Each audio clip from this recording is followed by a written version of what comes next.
Hello everyone, हम dissolution of partnership firm देख रहे हैं और आज के इस लेक्चर में हम एक बहुत ही इंपॉर्टेंट और इंटरेस्टिंग टॉपिक सीखने वाले हैं, that is insolvency of a partner.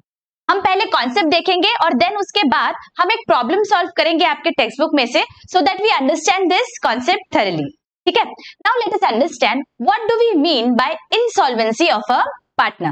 देखिए, इसकी डेफिनेशन तो ये कहती है दैट इंसॉल्वेंसी का क्या मतलब होता है, जब liabilities are more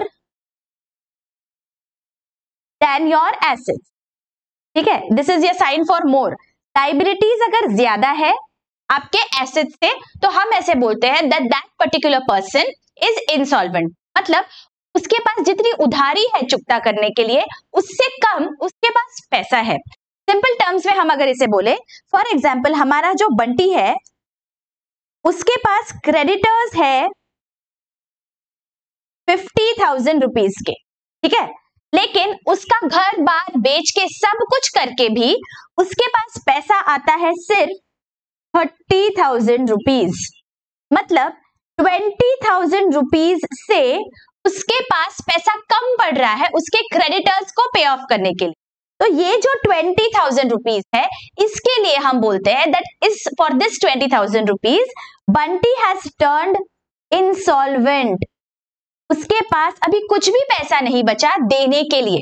okay, in simple terms हम बोलते हैं दैट सारे लाइबिलिटीज जो है वो बहुत ज्यादा है। अगर सारे एसेट बेच के भी पैसा इकट्ठा कर लिया तो लाइबिलिटीज हमारे पे ऑफ नहीं होती, दैट मींस इंसॉल्वेंट। ठीक है, तो हमारी पार्टनरशिप में जब 3 पार्टनर्स होते हैं या 4 पार्टनर्स होते हैं, उसमें से कोई एक पार्टनर या कोई 2 पार्टनर अपने खुद के सारे एसेट्स भी बेच डाले तो भी उसके पास इतना पैसा नहीं आता है दैट वो फर्म को दे पाए, तब हम उससे बोलते हैं that that partner has turned insolvent.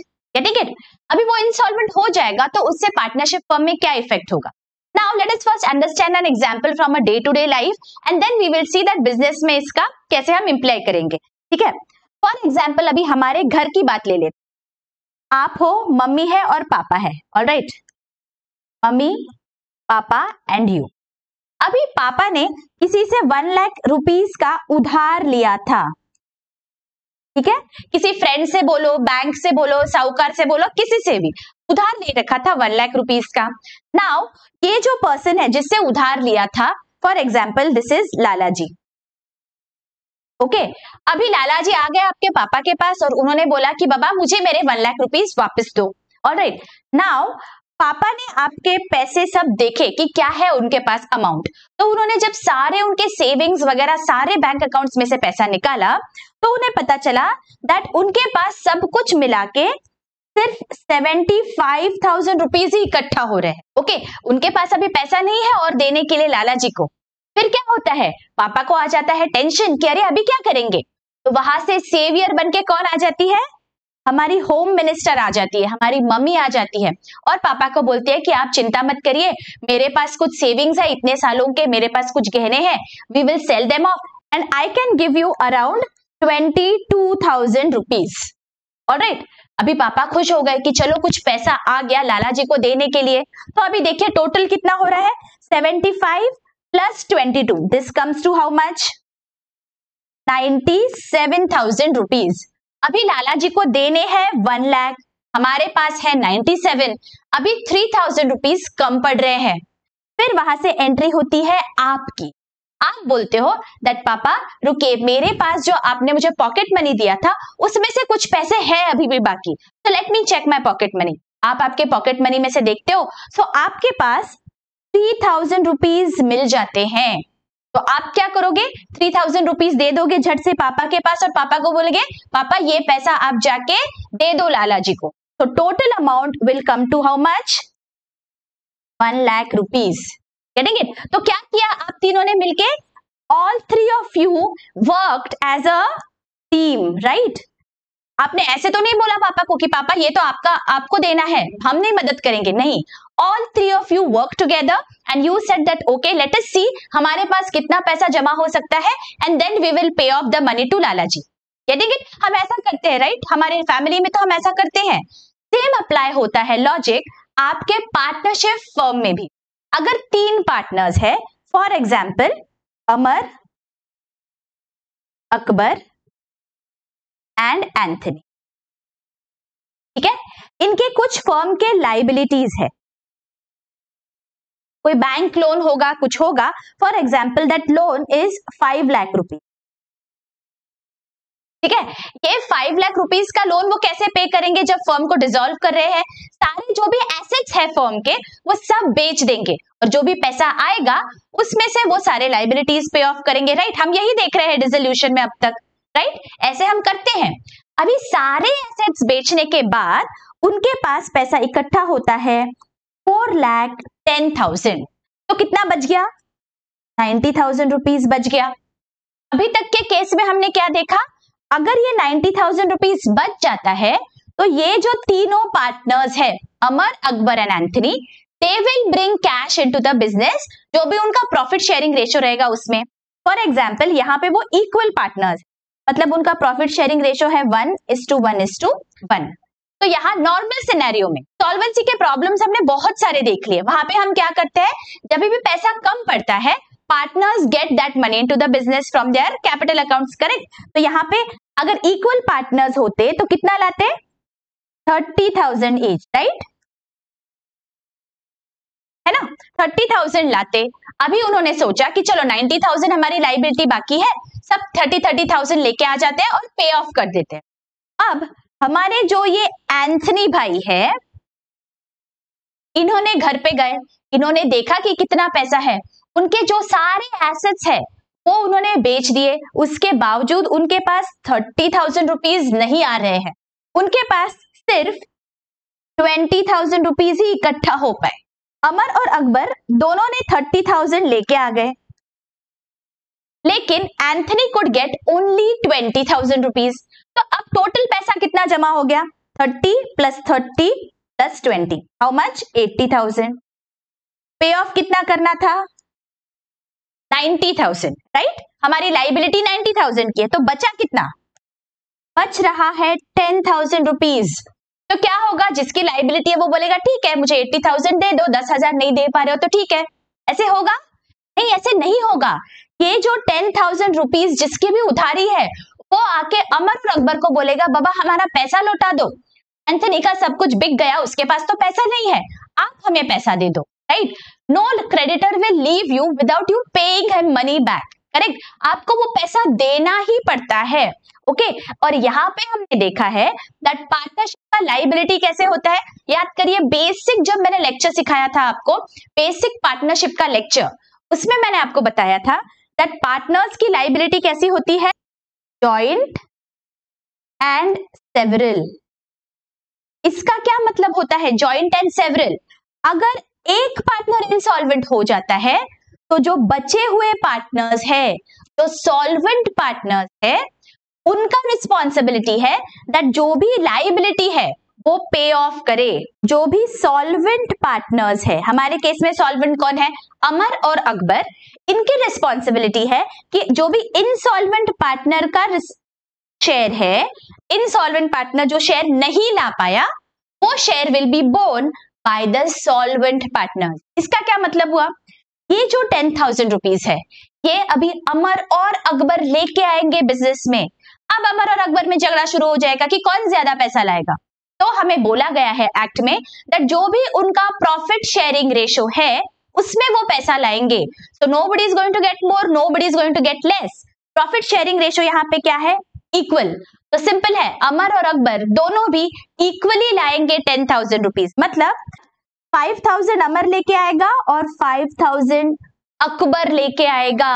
Even though it was Anthony's responsibility, the creditors को कोई लेना देना नहीं है कौन पैसा दे रहा है, उन्हें तो बस पैसा चाहिए। राइट, तो अभी यहाँ पे हो गए 35,000, यहाँ पे ये लेके आया है 35,000 और एंथनी ने लाए हैं 20,000। अभी देखो टोटल करके 70 + 20 90,000। अभी आपकी जो ये लाइबिलिटी थी वो पे ऑफ हो गई।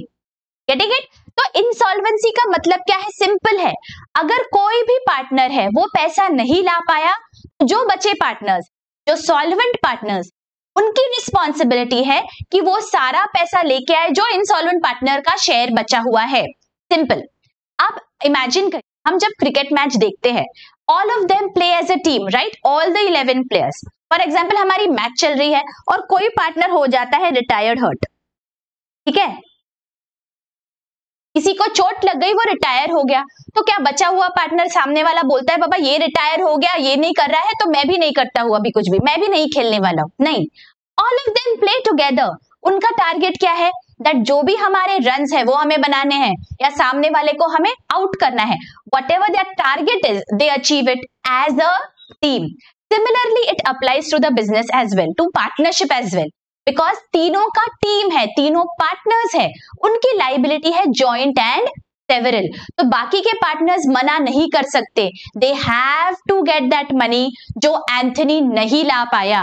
Getting it? इसीलिए जब हम पार्टनरशिप करते हैं we have to ensure that जिसके साथ हम पार्टनरशिप कर रहे हैं he is also financially able, वो फाइनेंशियली स्ट्रांग है। बिकॉज अगर कभी पार्टनरशिप डिसॉल्व हुई तो जो भी फाइनेंशियली अनस्टेबल होगा उसकी लाइबिलिटी भी आपको पे करनी पड़ेगी, उसका शेयर आपको बेयर करना पड़ेगा। Getting it?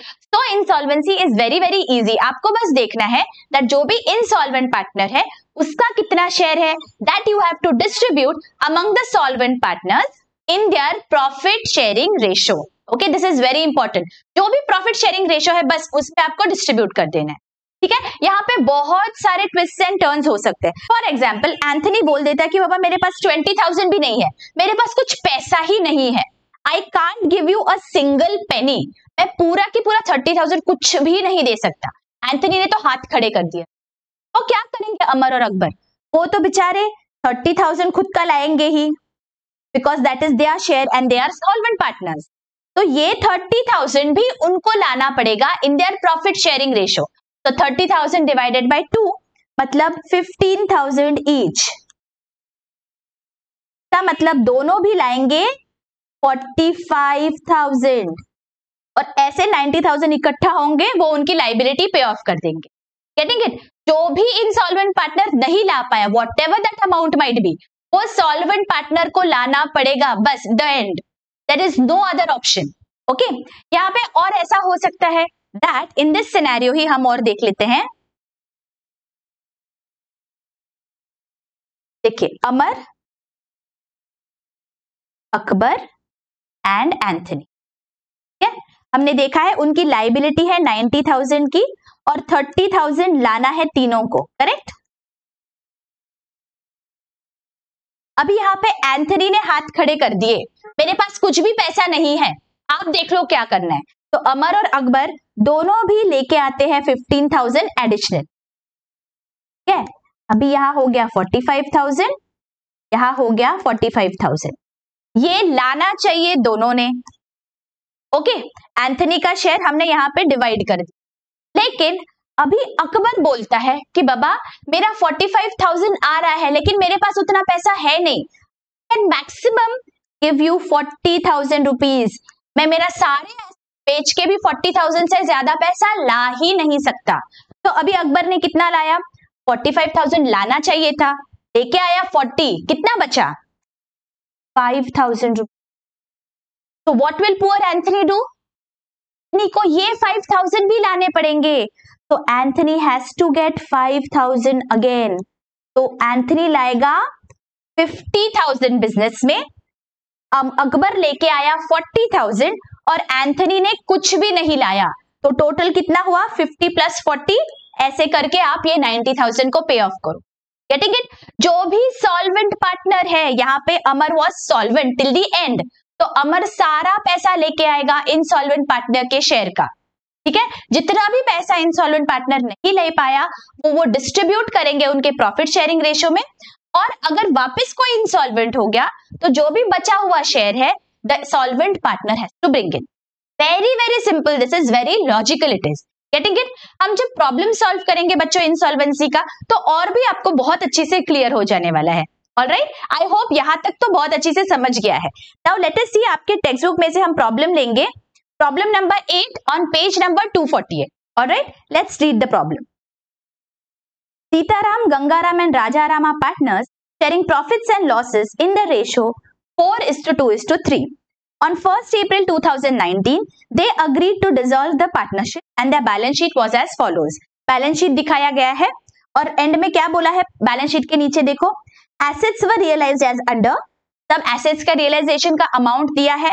उसके बाद क्या दिया है देखो, all the liabilities were paid off, सारे लाइबिलिटीज पे ऑफ हो गए। Cost of realisation was 800। Rajaram became bankrupt, bankrupt is other word for insolvency, bankrupt हो गए मतलब सारे एसेट्स बेच के भी उनके पास इतना पैसा नहीं है दैट वो लाइबिलिटीज पे ऑफ कर सके, ठीक है। And 1100 only was recovered from his estate, मतलब सिर्फ 1100 रुपए ही वो दे पाए, बाकी उनके पास कुछ भी पैसा नहीं है पार्टनरशिप फर्म में डालने के लिए। Getting it? तो अभी सबसे पहले हमें क्या करना है, what is the question, let us read that. तो realisation account, bank account and capital account of the partners.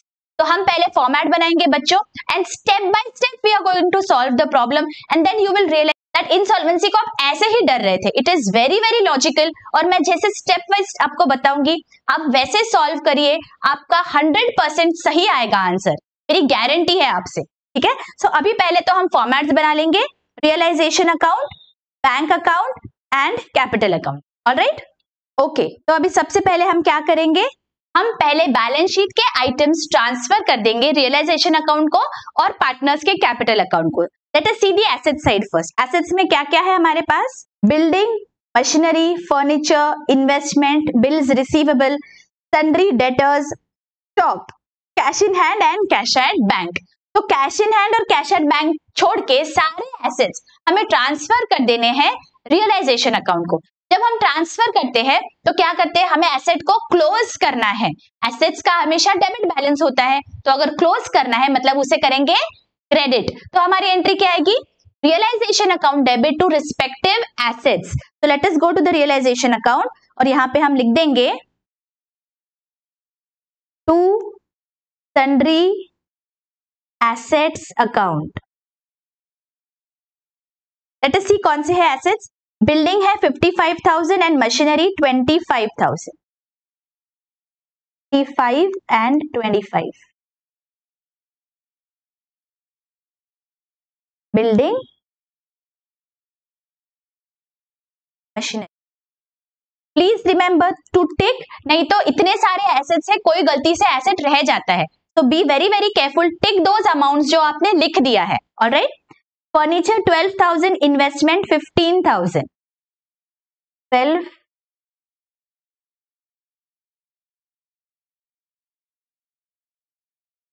Furniture investment, bills receivable 3,500, sundry debtors 21,000,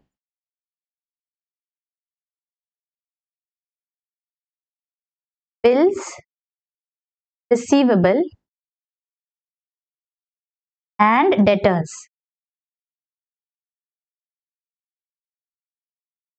and last is stock 28,000.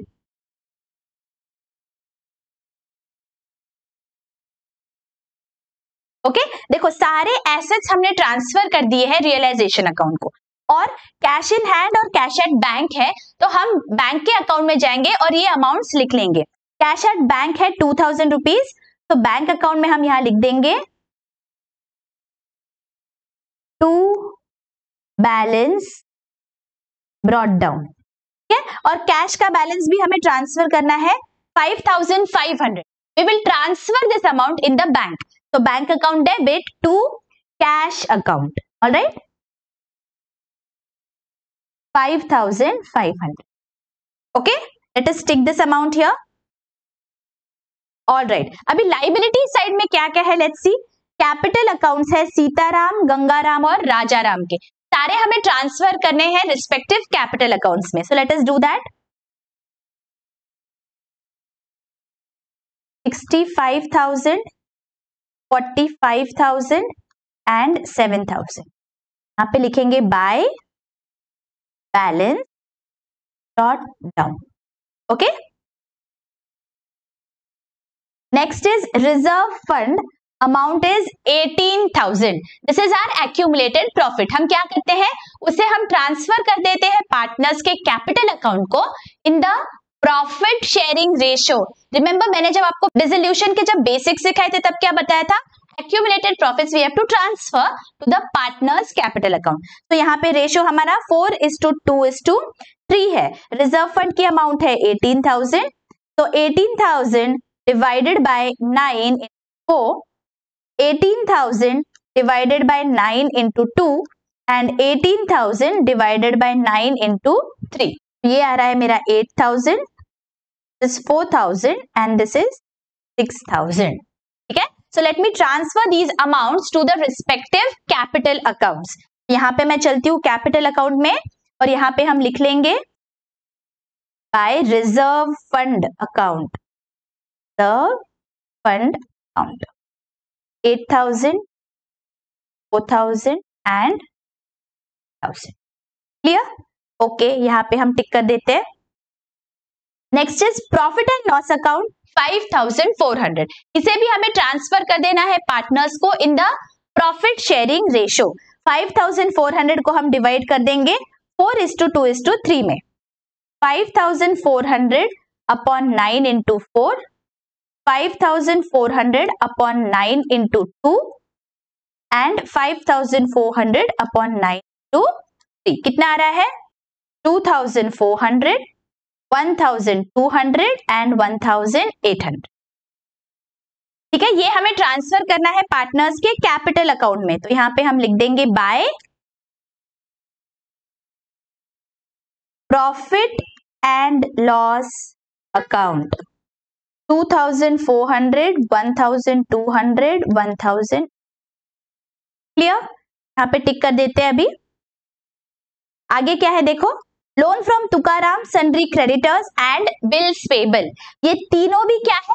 Outside liabilities है. आउटसाइड लाइबिलिटीज का हम क्या करते हैं? We transfer the outside liabilities to realisation account. तो मेरी entry क्या आएगी? These liabilities account debit to realisation. यहाँ पे मैं लिख दूंगी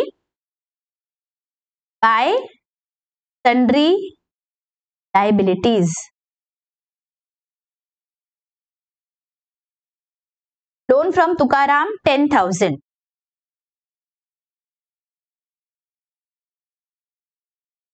Loan from Tukaram. आगे creditors 12,000, bills payable 4,600. 12,000, 4,000. Creditors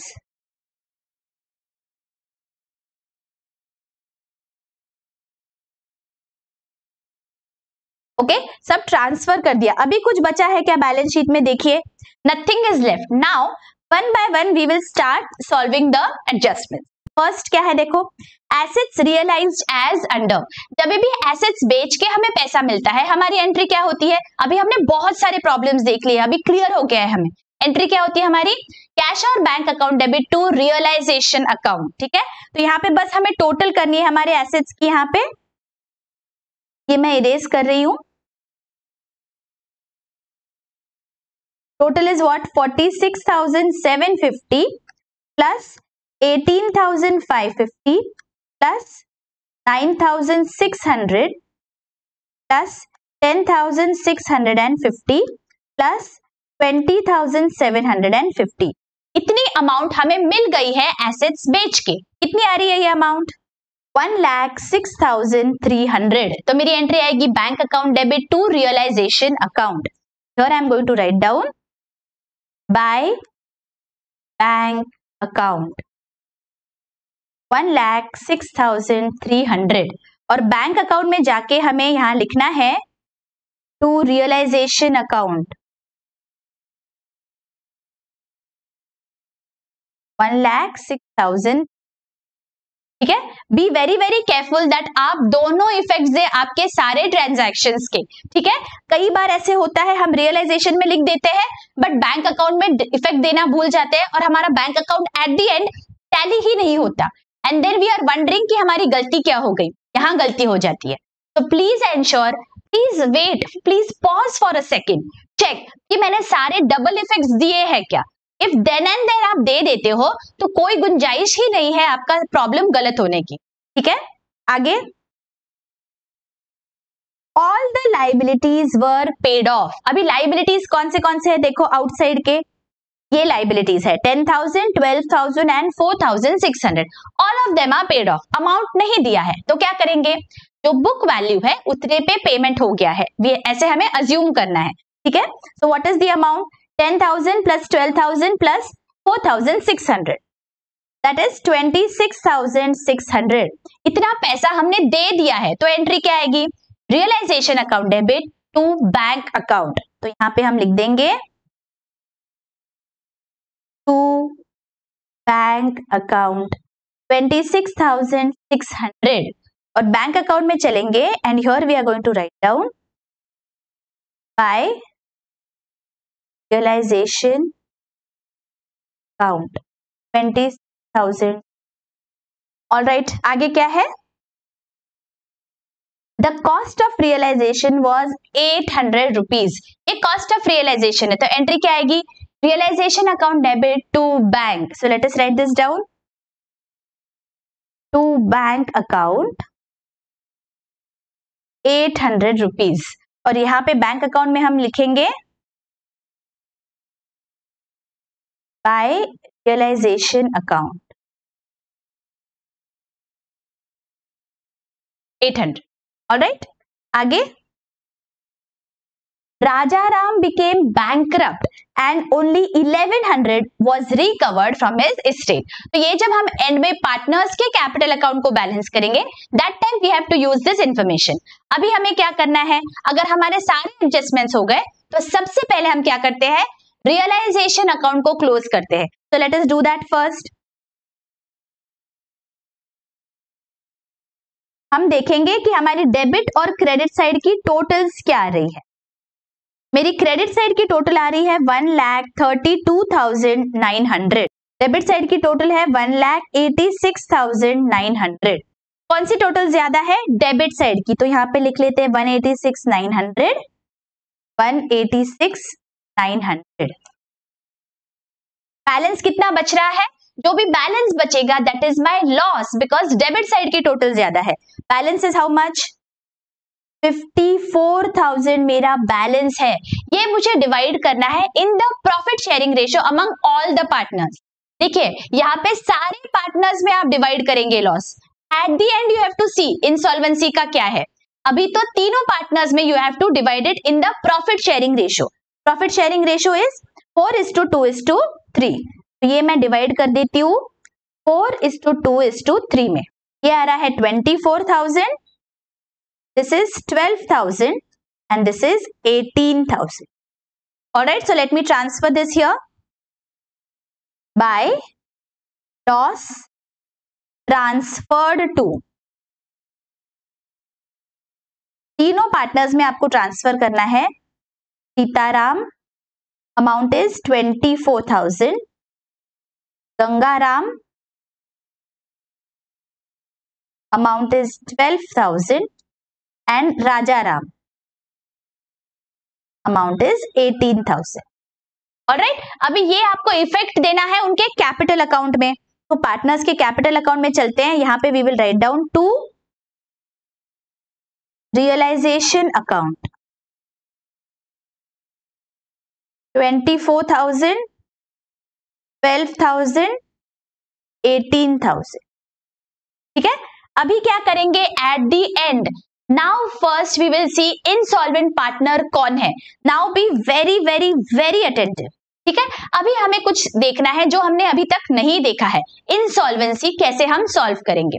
अभी who is insolvent, Rajaram is insolvent. देखिए यहाँ पे दिया है and 1100 was recovered from his estate. 1100 rupees उससे हमें आए हैं तो एंट्री क्या आएगी, bank account debit to Rajaram's capital 1100. तो सबसे पहले ये एंट्री हम पास कर लेंगे यहाँ पे bye bank account. Ensure that आप प्रॉपर पार्टनर के अकाउंट में लिख रहे हो. राजाराम में जाके 1100 लिखना है and second effect bank account में आएगा 1100 to Rajaram's capital account. Alright, ये हो गया. अभी हमें क्या करना है, अभी हम डेबिट और क्रेडिट साइड की टोटल लेंगे राजाराम के अकाउंट की. All right, okay.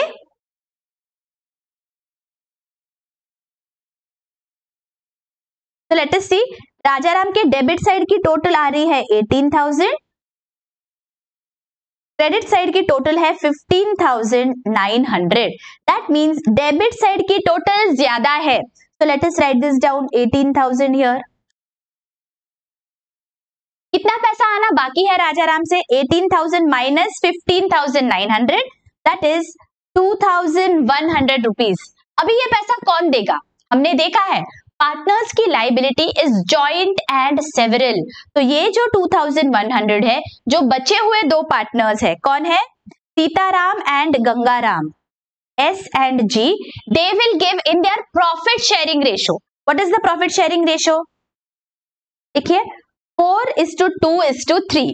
अभी राजाराम का शेयर जो 3 है वो हमने कट कर दिया, तो कितना बचा? 4:2. तो यहाँ पे 4:2 रेशियो में हमें डिवाइड करना है 2,100 को. 4:2 को अगर मैंने 2 से डिवाइड कर दिया तो मैं ऐसे भी बोल सकती हूँ 2:1, राइट? 2:1 में हमें डिवाइड करना है 2,100 को. कितना आ रहा है देखो? 700 and 1,400. So Sitaram has to get 1,400 and Gangaram 700, right? लेकिन हमने देखा है that ये जो पैसे का लेन देन है वो सबसे आखिरी एडजस्टमेंट होती है हमारी, राइट? अगर कोई भी पैसा आना है पार्टनर से तो हम क्या करते हैं? पार्टनर के कैपिटल अकाउंट को डेबिट कर देते हैं. तो यहाँ पे हम क्या करेंगे? सीताराम और गंगाराम के कैपिटल अकाउंट को डेबिट कर देंगे. ठीक है, getting it? So let me write down the entry for you. Sitaram account debit 1,400, Gangaram account debit 700. और क्रेडिट किसे करेंगे? जिसकी डेफिशिएंसी थी. किसकी डेफिशिएंसी है? इनसॉल्वेंट पार्टनर की, राजाराम की. तो हम राजाराम को करेंगे क्रेडिट टू राजाराम अकाउंट, ताकि जो इनसॉल्वेंट पार्टनर है उसका अकाउंट अभी क्लोज हो जाए हमारे बुक्स में, राइट? इसकी deficiency has been borne by the solvent partners in their profit sharing ratio. Getting it? तो अभी ये हमें पोस्ट करना है इस जर्नल एंट्री को. तो सीताराम और गंगाराम के अकाउंट में हम जाएंगे डेबिट साइड पे. देखिए प्रॉपर कॉलम्स में लिखना है. यहाँ पे गलती यही हो जाती है that we mix up the partners columns. Sitaram and Gangaram amounts क्या है? 1,400 and 700. 1,400 and 700. ठीक है, और क्रेडिट किसे करना है? राजाराम के अकाउंट को. यहाँ पे लिख देंगे टू राजाराम्स अकाउंट, राइट? ये तो एक पार्ट हो गया एंट्री का. सेकेंड पार्ट, राजाराम अकाउंट में जाएंगे और क्रेडिट साइड पे हम लिख देंगे 1,400 and 700. ये कहां से आया? This is by Sitaram account and by Gangaram account. Getting it? आप ऐसे स्टेप बाय स्टेप करिए तो कुछ भी गलत नहीं होगा. हम हड़बड़ी में क्या कर देते हैं? कॉलम्स हमारे इंटरचेंज हो जाते हैं. Please be very very careful because यहाँ पे पार्टनर्स के कैपिटल अकाउंट में आपकी एंट्रीज हो रही है. तो प्लीज एंश्योर दैट आप कॉलम्स मिक्स अप नहीं करें. ठीक है, यहाँ पे आपने सारे अमाउंट्स लिखने हैं सो दैट पहले आपका इनसॉल्वेंट पार्टनर का कैपिटल अकाउंट क्लोज हो जाता है. ठीक है, now we will move to the solvent partners. कौन है? Sitaram and Gangaram. Let us see debit और क्रेडिट साइड की टोटल क्या आ रही है. सीताराम के केस में मेरी क्रेडिट साइड की टोटल है 75,400 और डेबिट साइड की टोटल है 25,400. तो क्रेडिट साइड की टोटल ज्यादा है. I am writing this down 75,400 here. ठीक है, और अभी बैलेंस कितना बचेगा? 75,400 माइनस 25,400 कितना है देखो?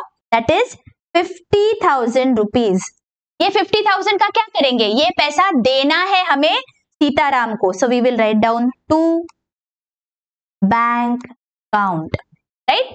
अभी गंगाराम के केस में देखते हैं क्रेडिट साइड की टोटल कितनी है? 50,200, राइट? और यहाँ पे डेबिट साइड में आ रहा है 12,700. इसका मतलब क्रेडिट साइड की टोटल ज्यादा आ रही है. So I will write this down 50,200 here. और कितना बच रहा है यहाँ पे? 50,200 माइनस 12,700. That gives me 37,500। तो इतना पैसा हम गंगाराम को वापस देने वाले हैं। Getting it? Sitaram and Gangaram account debit to bank account, right? अभी ये हमें पोस्टिंग करना है बैंक अकाउंट में, और अगर सब सही होगा तो हमारा बैंक अकाउंट क्लोज हो जाएगा। So let us go to the bank account here, and here I am going to write down by Sitaram account 50,000 and by Gangaram account 37,500. Let us do the total. मेरी total आ रही है 1,14,900, 1,14,900। यहाँ पे हमारा bank account tally हो गया। That means हमने ये प्रॉब्लम सही सॉल्व किया है। करेक्ट? समझ में आ रहा है बहुत अच्छी से कि इंसॉल्वेंसी के केस में हमें क्या करना है। स्टेप बाय स्टेप आपको प्रॉब्लम सॉल्व करना है। पहले तो नॉर्मल आपको रियलाइजेशन के सारे जो भी अमाउंट्स हैं वो रियलाइजेशन अकाउंट में ट्रांसफर करने हैं। एट द एंड रियलाइजेशन का प्रॉफिट या loss we have to remember to transfer to all the partners, solvent हो या insolvent, सबको आपको ट्रांसफर कर देना है in the profit sharing ratio. And when you come to the partners capital account, please ensure that पहले आप insolvent partner का अकाउंट क्लोज करेंगे और जो भी उसका शेयर है जो वो नहीं ला पाया आपको वो ट्रांसफर करना है solvent partners को in the profit sharing ratio. And at the end आप solvent partner का अकाउंट भी क्लोज कर देंगे। Getting it? ये करने के बाद आपका कैश या बैंक अपने आप टैली हो जाए।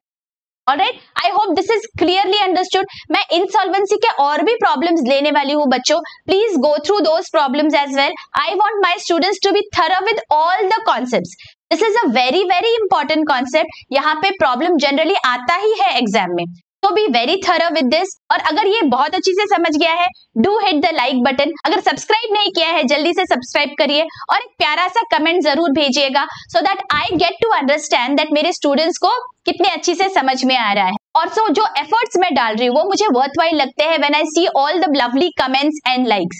So please keep the comments pouring in and let me know अगर कोई भी डाउट है आपको। मैंने चैप्टर वाइज प्लेलिस्ट बना के रखा है बच्चों, क्लास 11th और क्लास 12th का सारे चैप्टर्स मैंने उसमें कवर किए हैं। अब तक के सारे अनसॉल्व प्रॉब्लम्स टेक्स्ट बुक में से भी मैं सॉल्व कर रही हूँ, तो मेरे साथ बने रहिए। वो वाले लेक्चर्स नहीं अगर देखे हैं तो please go through those lectures. मैं आपका पूरा पोर्शन कवर करने वाली हूँ, so stay tuned with me. आपके फ्रेंड्स और कलीग्स में भेजिए। मिलती हूँ आपको नेक्स्ट वीडियो में। Till then take care, bye bye.